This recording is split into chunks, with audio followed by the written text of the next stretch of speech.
Good evening बेटा। Good evening sir. All good. Yes sir. चलिए start करेंगे। Question number 9 का हम लोग कर रहे थे and we were done with ratios. बराबर बेटा, रेशियो सारा Yes, हो। sir. अब मेरे को फटाफट फिगर्स बताते जाएंगे एग्जैक्टली कौन सा Yes. फिगर आता है, so that we can complete of this sum and हम लोग नेक्स्ट सम की तरफ आगे जा सकते हैं। होमवर्क भी हो गया। Yes, sir. तीनों क्वेश्चंस जो आपने मुझे भेजे वो करेक्ट ही है। बराबर। चलिए, Yes, sir. Direct is all done, polish भी हो गया, टेंस भी हो गया। नेक्स्ट बेटा, एक बार ये हो जाता है उसके बाद आपका डायरेक्ट लेबर फिगर बोलेंगे कितना कितना। Sir, 1,80,000, 1,80,000 आगे 64,800. 64,800। तो आपको प्राइम कॉस्ट इन सबको ऐड करके आ जाएगा। Factory Yes, sir. ओवरहेड का फिगर बोलेंगे 2,70,000, 2,70,000 आगे 97,200. 97,200। चलिए बेटा, कॉस्ट ऑफ प्रोडक्शन बताएंगे कितना कितना। Sir, 12,06,000, बराबर 4,32,000, 4,32,000. 32,000। अच्छा, कॉस्ट ऑफ प्रोडक्शन हमारे पास इतना आता है। Next, opening stock of finish goods. Question में बोला था कि आप उसको किस में वैल्यू करो। बोलिए बेटा, किस में वैल्यू करो। Cost of production में sir. कॉस्ट ऑफ प्रोडक्शन पे बोला था।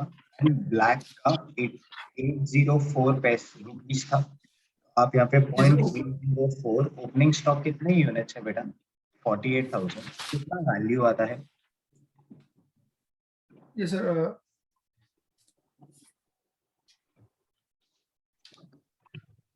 48,000 into 0.804 38,592.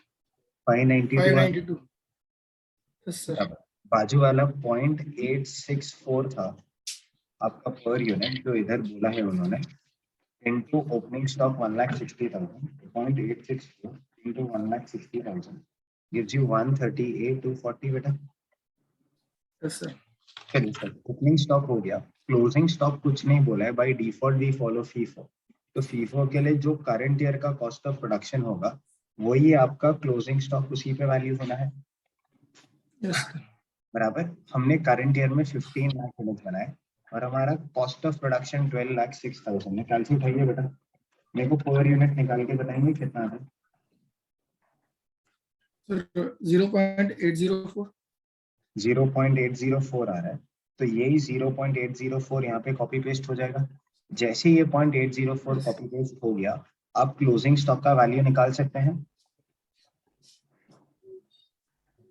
Closing Yes, sir. Stock का 1,08,000 यूनिट है, तो इंटू 1,08,000 6,882 आ रहा है। चेक। Yes, sir. अच्छा, नेक्स्ट बेटा, बाजू में आपका पर यूनिट कितना है बताएंगे प्लीज। बाजू वाला पर यूनिट कितना आता है? 0.864. 0.864 आ रहा है, तो यही यहाँ पे कॉपी पेस्ट हो जाएगा। 0.864 मल्टीप्लाई करेंगे बेटा। Yes, sir. 0.864 इंटू, बोलिए बोलिए कितना यूनिट बेटा? Sir, 60,000. 60,000। तो आपको 51,840 आता है ये फिगर। आपने कैलकुलेट किया है ना बेटा, आपका कॉस्ट शीट खत्म हो। Yes. तो COGS का फिगर बोलेंगे। Yes, sir.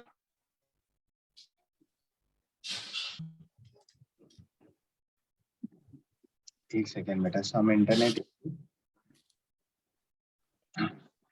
कैलकुलेट करता हूँ मैं। 12,06,000 प्लस 38,592 माइनस 86,832 IS 11,57,600 आ रहा है बेटा। बाजू में 432 Yes. प्लस 138,240 माइनस 51,840 5,18,400 आ रहा है। Yes. मेरा सर ये ओपनिंग एंड क्लोजिंग स्टॉक गलत हो गया था। गलत हो गया। यस सर, मैंने सर उसको 48,000 को एज ए वैल्यू उठा के रख दिया था। हाँ वो यूनिट्स है बेटा। अब फर्स्ट डे पे भी याद है मैं बोल रहा था यूनिट्स नहीं लेना। अब यस पर सर। यूनिट वेल, ये यूनिट्स में है। चलो यस कोई सर। सीख रहे हैं बेटा, सीख रहे हैं, नेक्स्ट टाइम मिस्टेक नहीं होगा। Admin S yes N D sir. कितना कितना वैल्यू होता है? Admin SND sir 86,400, hmm 36,000। 36,000 add करो, कितना वैल्यूज आएगा ओवरऑल? 5,64,400 आता है। Yes sir. 11,57,600। 12,44,000। 4,44,000 परफेक्ट है। मेरे को प्रॉफिट बता देंगे, करंट प्रॉफिट दोनों का कितना?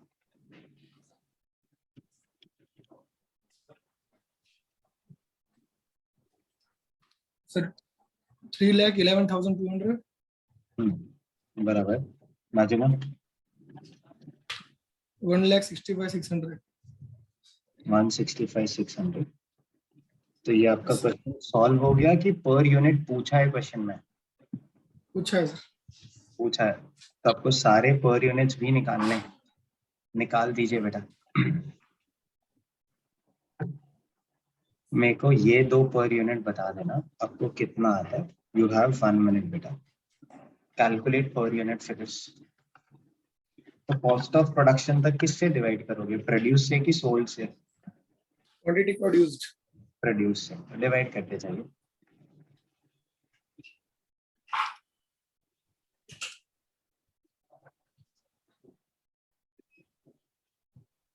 0.12 आता है। 0.1।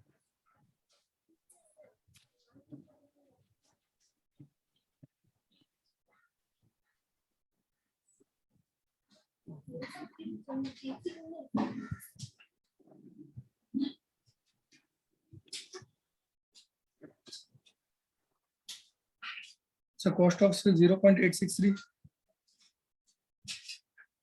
ठीक है ना बेटा? आई गेस कुछ मिस्टेक हुआ है पर यूनिट कैलकुलेट करने में। होल्ड करना प्लीज।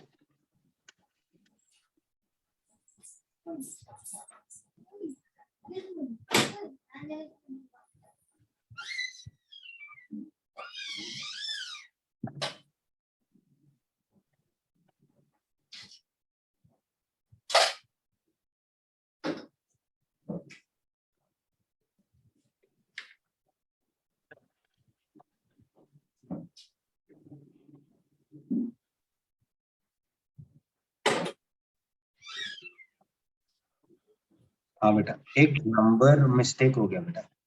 यहाँ पे ना आपको 11,57,600 नहीं आएगा। यहाँ पे आपको 11,57,760 आता है। चेक करो, चेक बेटा। ये कैलकुलेशन एरर हो गया।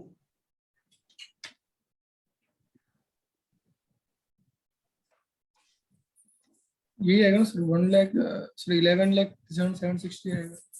57,760 आया यस सर। प्लस 86,400 करेंगे तो ये 12,44,160 आता है। ये 160 यस आया minus 1,555,200 3 lakh 3,11,040 11,000 0। Yes sir. Per unit निकाल लीजिए।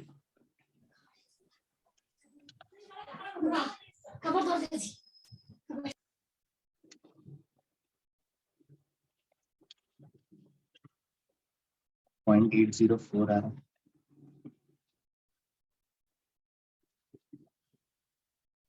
0.06 आ रहा है। 0.864 आ रहा है। 0.216 बाजू वाला सारा पर यूनिट निकालिए बेटा। कितने बार कितना सिंपल एरर हो जाता है। मतलब आपको लगेगा कि ये तो क्या बेसिक सम हो गया, बट सिली मिस्टेक्स देखो ना कहीं पे भी हो सकती है। 0.1296, 97, 200 equal 0.1944.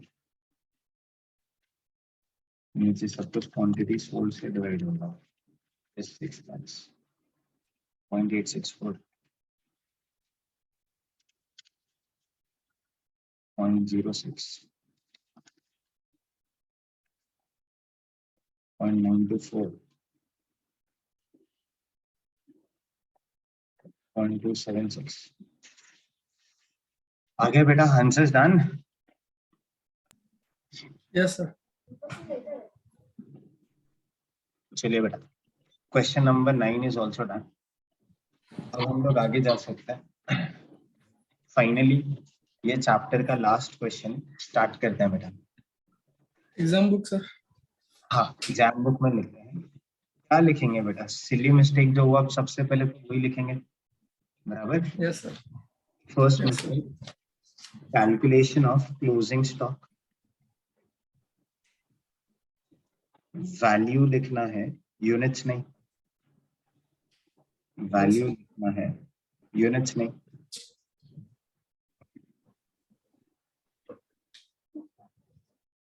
दूसरा इंपॉर्टेंट स्टफ, जब भी आप को खर्चे बांटने बोले हो कि ये टोटल खर्चा कंपनी का है, इसको बांटो between A and B products, तो मेक श्योर आप उसको एक्स लेके भी सॉल्व कर सकते हैं, रेशियोज में भी बांट सकते हैं. ठीक है. तो आप रेशियोज में जब बांटेंगे तो आपका सम बहुत ज्यादा इजी हो जाएगा बाइफरकेशन में. उसके अलावा मेरे को बोलो ना, इस क्वेश्चन में ऐसा कुछ था कि समझा नहीं या आएगा नहीं, बोलो. सर कैलकुलेशन थोड़ा ध्यान रखना पड़ेगा. कैलकुलेशन मिस्टेक तो आप देख सकते हैं. Calculation to be taken care of, to be taken care of, ये अपने लिए बना रहे हैं हम बुक बेटा. Yes sir. फील होने लग गया इसमें इम्पोर्टेंट भी आता है और जो मुझसे मिस्टेक होती है वो भी इधर ही है. Next, working notes for distribution,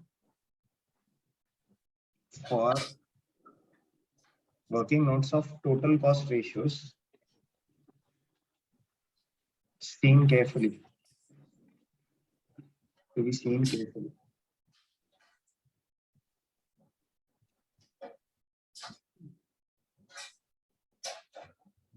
Done बेटा. Yes sir. एक और चीज, fourth point, direct material, direct labour, direct expenses, variable cost. जब क्वेश्चन कभी यूनिट देगा ना बेटा, रेशियो देगा, वो bye default per unit ratio देगा. तो आपको देखो ना, जो अपने मटेरियल्स के लिए 10% हायर लिया था ब्लैक के लिए, वो बाय डिफॉल्ट मटेरियल कॉस्ट था, तो पर यूनिट रेशियो ही होगा. फिर हमने टेंस का कॉस्ट का बात किया, वो भी by default per unit ratio ही होगा. डायरेक्ट वेजेस बाय डिफॉल्ट हमेशा वो पर यूनिट रेशियो ही होगा. In fact admin and selling overheads देखो ना, वो पर यूनिट होता है या दोनों हो सकता है, टोटल भी हो सकता है और पर यूनिट भी होता है. बोलो. दोनों सर. दोनों हो सकता है. इसीलिए उन्होंने यहाँ पे देखो ना, एट अ यूनिफॉर्म रेट पर 10 ऑफ 10. बोल दिया. बराबर. Yes sir. तो जनरली आप ऐसा लिख सकते हो, ratios for direct material, direct labour, direct expenses and variable overheads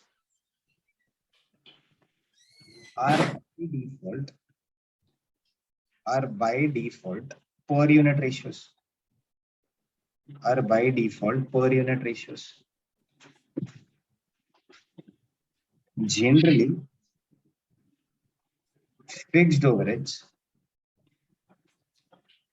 administration overheads and selling and distribution overheads are fixed ratios, या फिक्स से बदले ऐसे बोलूं, total ratios, are total ratios unless and until stated otherwise. जब तक question सामने से कुछ ना बोल दे, बाय डिफॉल्ट इन रेशियोज को मानना कि ये पर यूनिट रेशियोज ही है. Yes sir. बराबर। Yes sir. सुनो एक और चीज, ये लाइंस जो भी लिखा है, फिक्स्ड ओवरेज, एडमिन ओवरेज, एसएनडी ओवरेज या टोटल रेशियोस, टोटल रेशियोस का मतलब क्या है सुनना। अगर मान लो यहाँ पे पर नहीं दिया होता, पर नहीं दिया होता, admin and selling overheads is absorbed at a uniform rate of polish sold, बराबर। तो हम लोग के लिए यूनिफॉर्म रेट का मतलब 1:1 होता। तो मैं एडमिन का जितना भी खर्चा है, एसएनडी का जितना भी खर्चा है, वो इन द रेशियो ऑफ 1:1 बांट देता। क्योंकि अगर वो लोग सामने से कुछ नहीं बोलेंगे कि ये पर 10 है कि क्या है, तो एडमिन का खर्चा फिक्स्ड होता है। सेलिंग फिक्स्ड भी हो सकता है, वेरिएबल भी हो सकता है। सिंस एडमिन सेलिंग मर्ज्ड है, तो फिर वो खर्चा फिक्स्ड होगा। एंड मैं अगर एडमिन का 120 to 800 बांटने जाऊंगा, तो मैं इक्वली बांट दूंगा उनको दोनों रेशियोज में। समझा? Yes sir. चलिए बेटा, एक बार ये समझ जाते हैं। Moving towards the last question of this chapter, ध्यान से। ये जो क्वेश्चन है ना बेटा, ये जो क्वेश्चन नंबर 10 है, it is called as advance cost sheet. मतलब इसमें ऑलमोस्ट सब कुछ आ जाएगा जो आपने अभी तक इस पूरे चैप्टर में पढ़ा है। बट एडवांस कॉस्ट शीट इसलिए लिख रहा हूं क्योंकि ये क्वेश्चन एथिकली चैप्टर नहीं, इनफैक्ट सिलेबस खत्म होगा ना, सिलेबस खत्म करने के लिए ये मेरा लास्ट क्वेश्चन होएगा। मतलब जो भी आप अभी करने वाले हो, इतना कह सकता हूं कि एक बेसिक आपको अभी जिस समझ जाएगा। बट जब तक आपका पूरा सिलेबस नहीं खत्म होएगा ना, तब तक ये क्वेश्चन पे एज नहीं आ पाएगा। चलो सर, ये यस सर। क्वेश्चन स्टार्ट करते हैं। तो ऐसा करेंगे, ये क्वेश्चन आज करते हैं, जितना समझ में आता है, जो पॉइंट समझते कर लेते हैं। फ्यूचर में जब इसका रिलेवेंस और बढ़ते जाएगा, हर एक आइटम, इनफैक्ट आपने देखा होगा यहाँ पे जीएसटी पेड है। तो जीएसटी के बारे में अभी तक मैंने आपसे कुछ बात नहीं की है। Yes sir. जीएसटी के बारे में क्यों बात नहीं की है? क्योंकि ये मटेरियल कॉस्टिंग के अंदर आता है। फ्रेट इनवर्ट्स के बारे यस। में मैंने आपको डिस्कशन तो कर दिया, एक्सप्लेन भी कर दिया, बट ये मटेरियल कॉस्टिंग के अंदर आता है। Contribution made towards PF and ESIS, ये आपके लेबर कॉस्टिंग के अंदर आएगा। प्रोडक्शन बोनस भी लेबर कॉस्टिंग में आएगा। नेक्स्ट बेटा, इसके नीचे अगर मैं जाते जाऊं, यहाँ पे कुछ ऐसे एक्सपेंसेस हैं जैसे कि expenses paid for pollution control and engineering. ये आपके फैक्ट्री ओवरहेड्स का पार्ट है। और ये ओवरहेड्स चैप्टर जब करोगे तब समझ में आएगा। फील हो रहा है? तो जो भी आप अभी इस पूरे टॉपिक में जितने भी खर्चे किए, स्लोली ग्रेजुअली कहीं ना कहीं वो आपके आने वाले चैप्टर्स में है। इसीलिए अगर आपको इनफैक्ट 1% भी समझ गया, या 1% भी इस मोमेंट पे क्वेश्चन समझ पाए, ब्रिलियंट इनफ। इससे ज्यादा इस मोमेंट पे समझने का जरूरत ही नहीं है, क्योंकि सिलेबस कंप्लीट होने के बाद ये पूरा क्वेश्चन हम फिर से लास्ट में करेंगे, आ जाएगा बेटा। आइए प्लीज। Yes sir.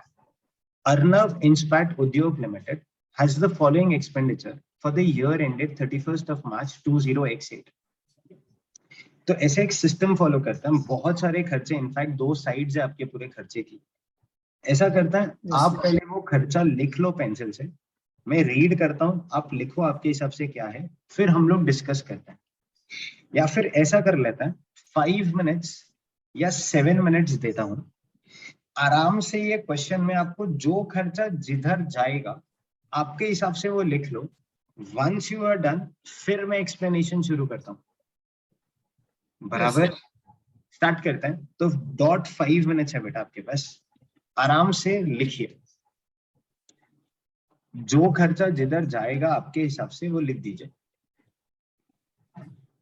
5 मिनट्स बेटा। एक बार आपका हो जाए मेरे को बता देना प्लीज। यस।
सर हाँ बेटा, डन। जितना आता था उतना कर दिया sir. Very good. Raw material purchase क्या लिखा बेटा? DM. DM, perfect. GST paid on above purchases, उसका एलिजिबिलिटी है for input tax credit. Hold करना, अगर उसका क्रेडिट मुझे मिल जाएगा, पूरा का पूरा क्रेडिट मिल जाएगा, क्या वो मेरा कॉस्ट होगा? No sir. नहीं, तो this is not my cost. इसके लिए एक नोट लिख देंगे लास्ट में, ठीक है? आगे please. Yes sir. DM. Freight inwards, ये डीएम हो जाएगा। Wages paid to factory workers, DL. DL.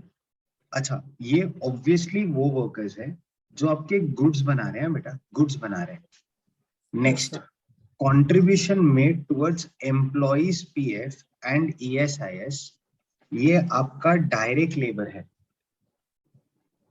And ये तीनों चीज आपको लेबर कॉस्टिंग के अंदर आएगी। दैट इज आपका चैप्टर नंबर 3 बेटा। लेबर कॉस्टिंग में तीनों चीज आएगी। आगे, प्रोडक्शन बोनस पेड भी आपका डीएल हो जाएगा। रॉयल्टी पेड ऑन प्रोडक्शन, बोलते जाइए बेटा। DE. DE, amount paid for power and fuel. DE. DE, amount paid for purchase of moulds and patterns. Ganpati Bappa का मोल्ड बना रहा है, life is equivalent to 2 years production. तो ये खर्चा 1 साल का है या 2 साल का है? 2 साल का। 2 साल का है। मैं कॉस्ट शीट 1 साल का बना रहा हूँ या 2 साल का बना रहा हूँ? 1 साल का। 1 साल का। तो मेरे को जो खर्चा लिखना है वो 1 साल का लिखूं या 2 साल का लिखूं? 1 साल का सर। 1 साल का। तो पहले तो 1 year का कॉस्ट बताइए, एंड ये डायरेक्ट एक्सपेंस ही है। 4,48,000। 4,48,000 आपका इस साल का खर्चा हो जाएगा। नेक्स्ट बेटा, job charges paid to job workers. Mic खराब हो गया, किसी को बुलाया ठीक करने के लिए। फैन खराब हो गया, किसी को बुलाया ठीक करने के लिए। बोलिए। Direct expense. Direct expense. Stores and spheres consumed. Factory overheads. Brilliant बेटा है। कंज्यूमेबल स्टोर्स, याद आया बेटा, वो फैक्ट्री ओवरहेड भी है। Yes. Next, depreciation factory building, come on. Factory overheads. Factory overheads. Next, Office buildings are admin general. Admin overheads general. Very good. Plant and machinery. Factory overheads. Perfect. Delivery vehicles. Distribution overheads. Distribution overheads, तो S and D में बहुत specifically distribution overheads. आगे sir, salary pay किया supervisor को। Factory overheads. Perfect बेटा, ये FOH हो जाएगा। Repair and maintenance plant and machinery का है, बोलो। Factory overheads. Sales office building. SND. SND में सेल्स ओवरहेड्स प्रिसाइसली बोलो चलेगा? Yes sir. Vehicles used by directors. Admin general. Admin overheads general. आगे प्लीज। इंश्योरेंस प्रीमियम पे किया plant and machinery का, बोलिए बेटा। Factory overheads. Factory overheads. Factory building का खर्चा। FOH. FOH. Stock of raw materials and WI. FOH. Brilliant. Raw materials के stock का जो इंश्योरेंस है और डब्ल्यूआईपी स्टॉक फैक्ट्री में होता है, तो उसका जो इंश्योरेंस का खर्चा है वो एफओएच है। Expenses paid for quality control check activities, highlight कर दीजिए बेटा। अभी तक सिखाया नहीं है सर आपने ये सब मैंने लिखा ही नहीं सर। हाँ, salary paid to quality control staff ये भी नहीं सिखाया। रिसर्च एंड डेवलपमेंट ये भी नहीं सिखाया। कोई बात नहीं, इसके आगे जाते हैं। Expenses paid for pollution control and engineering and maintenance. सोचना बेटा, तो कम फैक्ट्री ओवरहेड्स, क्योंकि पोल्यूशन कंट्रोल के जो इक्विपमेंट्स है, जो इंजीनियरिंग मेंटेनेंस है, वो सारा एफओएच का ही खर्चा है, बराबर। Next, highlighters please. Expenses paid for administration of factory work. तो एक second, expenses paid for administration of factory का काम, होल्ड करना। पहली बात, ये खर्चा एडमिनिस्ट्रेशन का है, बट एडमिनिस्ट्रेशन क्या कर रहे हो? एडमिन किसको कर रहे हो? मतलब किस पे कंट्रोल रख रहे हो, किसको चेक रख रहे हो? फैक्ट्री के काम पे। Yes sir. तो ये एडमिन का खर्चा तो है, बट ये जनरल नहीं है। इसका वास्ता प्रोडक्शन के जो काम होते हैं उससे है। Yes sir. बोलो ना फिर, admin overheads which is related to production। बराबर। नेक्स्ट बेटा, salary paid to production control manager. Salary pay, salary, अच्छा होल्ड करना। सैलरी पे किया बराबर है, कौन से मैनेजर को पे किया? जो प्रोडक्शन कंट्रोल कर रहा है, yes। बराबर। तो इसको हम लोग admin overheads related to production कहेंगे। रीजन बीइंग सैलरी पे कर रहे हो एंड ये बंदा प्रोडक्शन कंट्रोल कर रहा है, तो ये आपका फैक्ट्री का मैनेजर नहीं है, ये आपका एडमिनिस्ट्रेशन स्टाफ है जो प्रोडक्शन पे कंट्रोल रख रहा है। समझा? पक्का? नेक्स्ट, फाइनेंस एंड अकाउंट्स, बोलिए बेटा। Admin general. Admin overheads general. आप मेरे को फर्स्ट डे पे पूछे थे, याद है आपको, कि admin overheads related to production का कोई खर्चा बताओ ना सर। सो अभी आपको लिटरली समझेगा कि एडमिन रिलेटेड टू प्रोडक्शन क्या होता है, बराबर। यहीं पे अगर salary paid to production control के बदले ऑफिस कंट्रोल हो जाए ना, ऑफिस कंट्रोल, तो देन फिर वो आपका एडमिन जनरल ही हो जाएगा बेटा। परफेक्ट है। मूविंग फर्दर, आगे बोलिए बेटा। S and D overheads. एसएनडी ओवरहेड्स, ठीक है सर। आगे, salary paid to general manager, बोलिए। Admin over general, admin overhead general. Perfect है। Primary cost paid for primary packing necessary to maintain quality. एक सेकेंड, याद आता है प्राइमरी पैकिंग। तो आज आप ऐसा कह सकते हो, सुनना, ये भी आपने ऐसे लॉजिकली तो सिखा दिया था, बट इसका इफेक्ट कॉस्ट शीट में क्या आएगा वो नहीं सिखाया, तो होल्ड कर लेना आगे। इसके बाद प्राइमरी पैकिंग के बाद नेक्स्ट पॉइंट क्या है? Packing cost paid for redistribution of finished goods. Yes sir.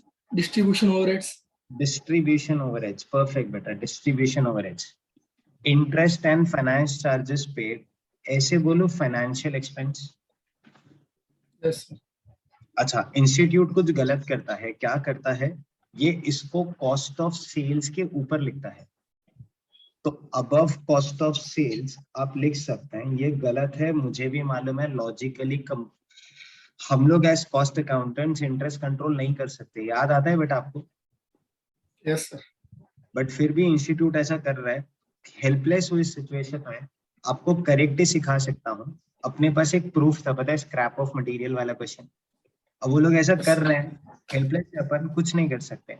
Next, fees paid to auditors, बोलिए fees paid to auditors, admin overhead general, perfect. आगे, legal advisers, admin overhead general, directors, admin overhead general, performance bonus paid to sales staff. Selling expense overhead, selling overhead, next बेटा, आज वो लोग ने value of stock of finish goods, opening stock है कि closing stock है, opening sir, opening stock का value दे दिया बेटा, बराबर, यस फिर आपको क्लोजिंग स्टॉक का भी वैल्यू दे दिया।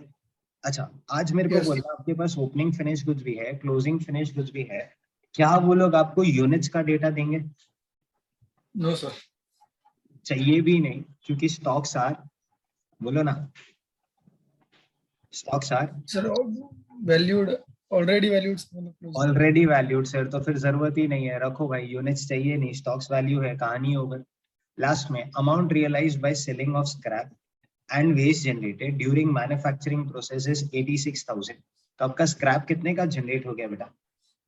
86,000, ऐसा बोला है, ये किधर से लेस करूं, किधर से लेस करूं? इसको sir above cost of production, brilliant बेटा, अब कॉस्ट ऑफ प्रोडक्शन से लेस करेंगे। चलिए, तो पूरा कॉस्ट शीट अगर मैं देखूं, इन 4 आइटम्स के अलावा एग्जैक्टली सब कुछ आपका करेक्ट है, बराबर। चलिए सर, यस सर, आज क्वालिटी कंट्रोल समझते हैं कि what do you mean by quality control. आपने कभी नोटिस किया हो बेटा, क्वालिटी कंट्रोल का एक अच्छा खासा खर्चा लगता है, and every company has huge focus when it comes to quality.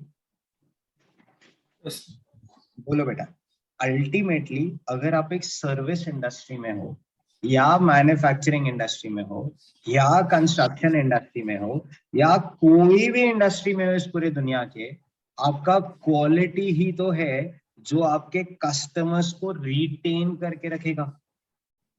Yes sir, any ice cream brand बेटा that you like, any ice cream, Vadilal, तो ऐसे बोलो बेटा, वाडीलाल ने जब से अपने स्टार्ट किया है आइसक्रीम खाना, तब से टिल डेट उन्होंने अपने क्वालिटी पे बहुत मेहनत की है, स्लोली ग्रेजुअली वेरिएंट्स भी और लाए, प्रोडक्ट्स भी अच्छा आपको दिया, तब जाके आप वाडीलाल के एक लॉयल कस्टमर हो, यस सर, बराबर। तो वो लोग क्वालिटी पे बहुत फोकस करते हैं। चलो, वाडीलाल तो आइसक्रीम कंपनी है, उधर भी मैन्युफैक्चरिंग होता है, उधर भी क्वालिटी चेक होएगा।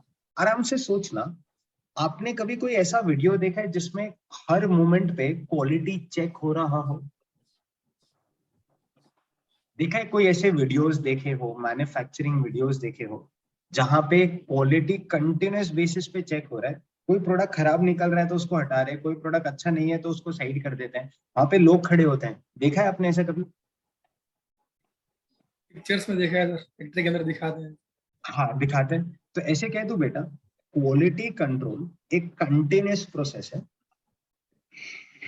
एंड आपका कॉस्ट शीट बेटा, the way we started off this entire chapter with, खुद ही सोचना, आप फिनिश गुड्स का क्वालिटी चेक करते हो कि WIP का चेक करते हो कि दोनों का चेक करते हो?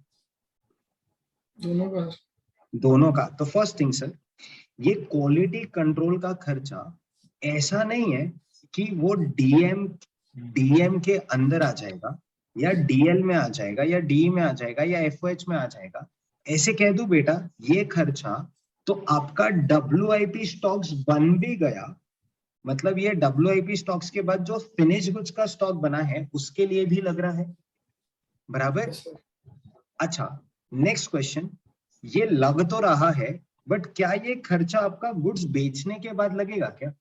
Quality no control sir. कभी गुड्स बेचने के बाद लगेगा? No sir.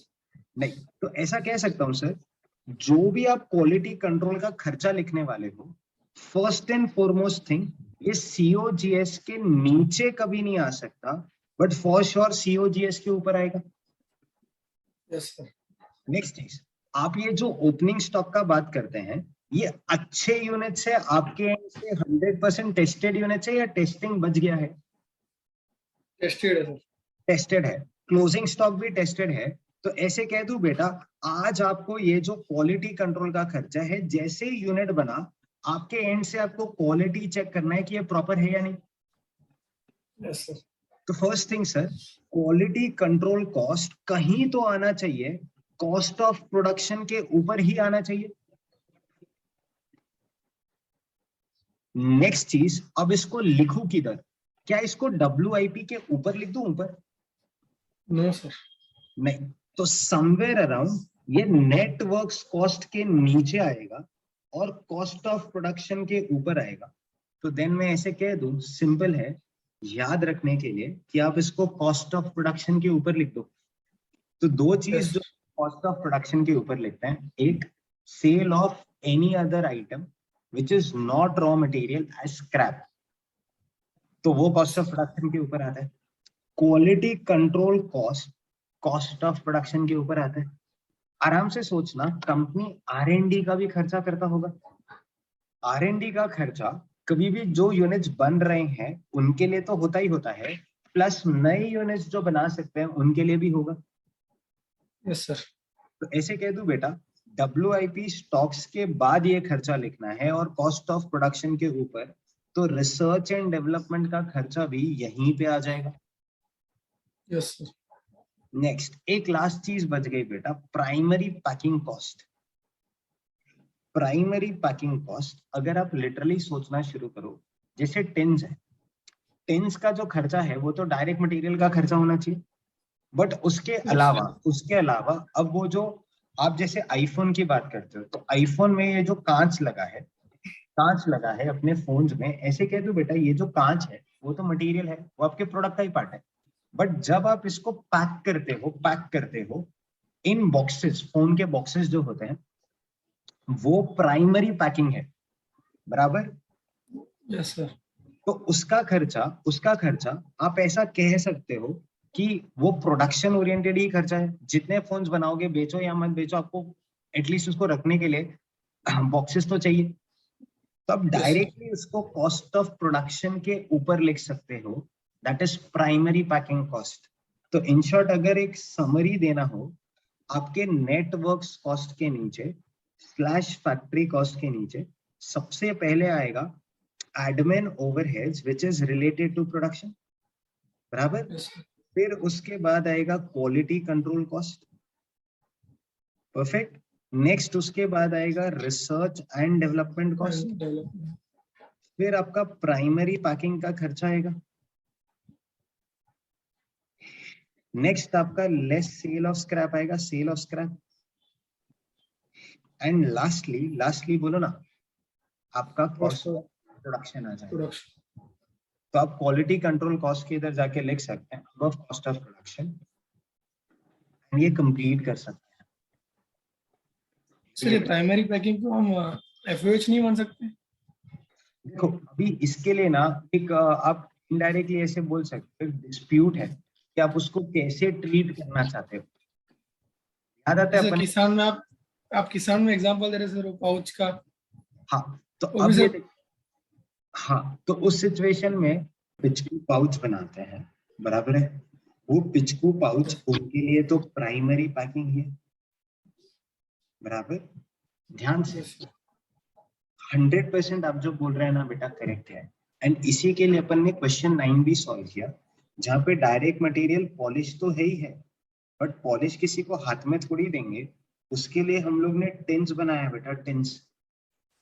yes, तो डायरेक्ट मटेरियल हमारा पॉलिश भी है, टिन्स भी है। किसान वाले केस में टमाटो भी हमारा डायरेक्ट मटेरियल है एंड पिचको पाउच भी हमारा डायरेक्ट मटेरियल है। बट पिचको पाउच के लिए ये जो प्लास्टिक यूज हो रहा है ना बेटा, ये मेरा डायरेक्ट मटेरियल है। परफेक्ट। नेक्स्ट चीज, yes, यहाँ पे ये लोग प्राइमरी पैकिंग बोल रहे हैं। आपको याद आएगा तो इन पिचको पाउचेस को हम लोग पैक करेंगे कार्टन्स में, yes, बराबर। वो प्राइमरी पैकिंग का पार्ट नहीं होता है। आई गेस वो प्रोडक्ट्स के लिए सेकेंडरी पैकिंग हो गया। yes, मतलब जो भी चीज आप पैक कर रहे हो, गुड्स तो एज ऑन डेट बेच सकता हूँ। पिचको पाउच आप जब भी डीमार्ट से भी उठाते हैं, कार्टन थोड़ी उठाते हैं बेटा, एक एक पीस ही उठाते हैं। तो पिचको yes, पाउच sir. अपने आप में बिक सकता है। तो ये जो पैकिंग है इस primary packing, and primary packing ethically आपका डायरेक्ट मटेरियल्स का पार्ट होना चाहिए।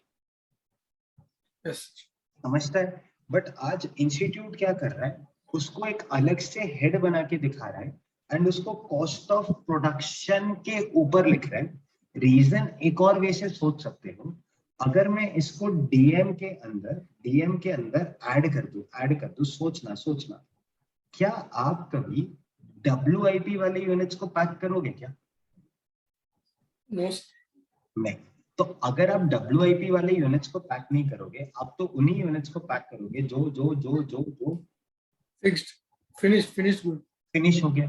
तो देन ऐसा कह दो बेटा, एक बार वो गुड्स फिनिश होएगा तभी तो उसका पैकिंग होएगा। एग्जाम्पल, आप जब शर्ट्स खरीदते हैं बेटा, आपने देखा है ये शर्ट्स के अंदर कुछ कार्डबोर्ड्स होते हैं, पिन्स होता है, फिर वो पैक होते हैं, प्लास्टिक का पूरा रैपिंग होता है, देखा है सर? Yes, sir. तो जब WIP होता है, क्या उसका पैकिंग होएगा बेटा? No, sir.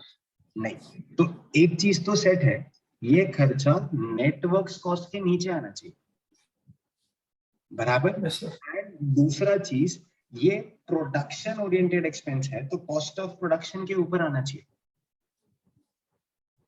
Yes, sir.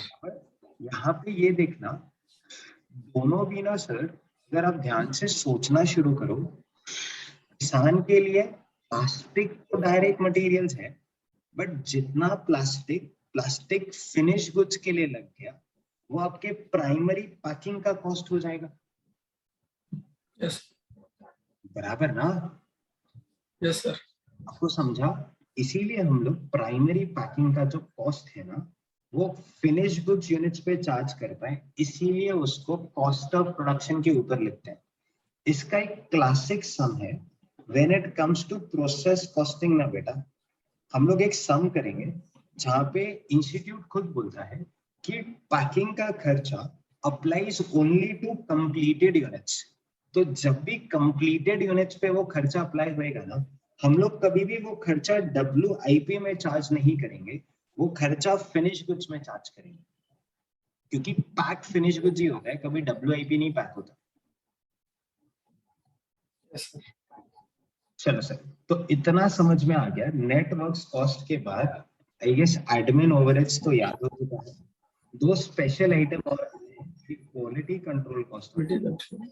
एक रिसर्च एंड डेवलपमेंट कॉस्ट आता है, एक प्राइमरी पैकिंग कॉस्ट आता है, एंड लास्टली आपका sale of scrap. Any doubts बेटा? Any doubts? No, sir. नहीं। इनफैक्ट आपका ये चैप्टर बहुत अच्छे से हो गया। हमारे कुछ आइटम्स हैं लिखने बच गए हैं, लिख लेते हैं। Above cost of production, again above cost of production, above cost of production. Next बेटा, प्राइमरी पैकिंग का खर्चा अबव कॉस्ट ऑफ प्रोडक्शन,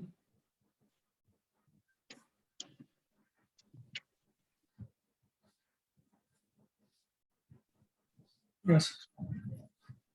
चलिए आप ये लिख के ले आएंगे बेटा, मतलब ये लिख लोगे आप, Yes, sir. कंप्लीट कर लेंगे। एक नोट लिखना Yes, sir. For GST, and आपका ये पूरा चैप्टर इज ऑल डन बेटा। One of the Yes, biggest question of your entire syllabus is this बेटा। इसमें से वो लोग क्या करते हैं, कुछ ना कुछ एक आइटम उठा के ना आपका पेपर्स बना देता है। कभी आपको पावर एंड फ्यूल मिल जाएगा, कभी टेक्निकल नो हाउ मिल जाएगा, कभी PF मिल जाएगा, कभी GST मिल जाएगा, कभी अक्रूड वेजेस मिल जाएगा। प्रीपेड एक्सपेंसेस मिल जाएंगे, डेप्रिसिएशन, डिलीवरी वैन मिल जाएगा, वो कुछ ना कुछ आइटम्स इसी में से उठा के आपका पूरा कॉस्ट शीट बना देंगे। यस सर, बोलो, कॉस्ट शीट बहुत अच्छे से समझ गया। Yes sir. With this week ये सर, ये सर एसएम का क्वेश्चन है, स्टडी मैट का क्वेश्चन है सर ये? ये स्टडी मैट में है ना बेटा, स्टडी मैट Yes, दिखा sir. कीजिए। ये नहीं सर, इंस्टीट्यूट, देखा था सर, इसको देखा था एक बार, ऐसा लगा इसके लिए। हाँ ये स्टडी मैट में अभी उन्होंने ना रिसेंट स्टडी मैट में डाला है। पहले 2018 में जब ये कोई नया सिलेबस आया था ना, उन्होंने ये Yes, sir. अर्नब इंस्पायर्ड करके वही डाल दिया था, एडिशनल क्वेश्चंस फॉर प्रैक्टिस में। सो ये सबका क्वेश्चन है, अभी उन्होंने उसको मॉड्यूल का पार्ट बना दिया। तो अब आपको इसको ना ये सेम क्वेश्चन अब आपको नए मॉड्यूल्स में भी मिल जाएगा। नए मॉड्यूल्स ओपन करेंगे, एक सेकेंड बेटा, आपका चैप्टर नंबर 6 मॉड्यूल का आपको यहाँ पे बड़ा क्वेश्चन मिलेगा। सर 2 दिन पहले पढ़ रहा था सर, थ्योरी पढ़ रहा था, तब आ गया था बीच में। हाँ ये रहा बेटा, पूरा क्वेश्चन आपके सामने है। इनफैक्ट आप ऑलमोस्ट इतने एक्सपेंसेस आइडेंटिफाई कर पाए, दैट इज ब्रिलियंट, क्योंकि this question is the last question of your entire syllabus, but still you were able to predict it, nothing like it. Congratulations beta, you are doing really very good.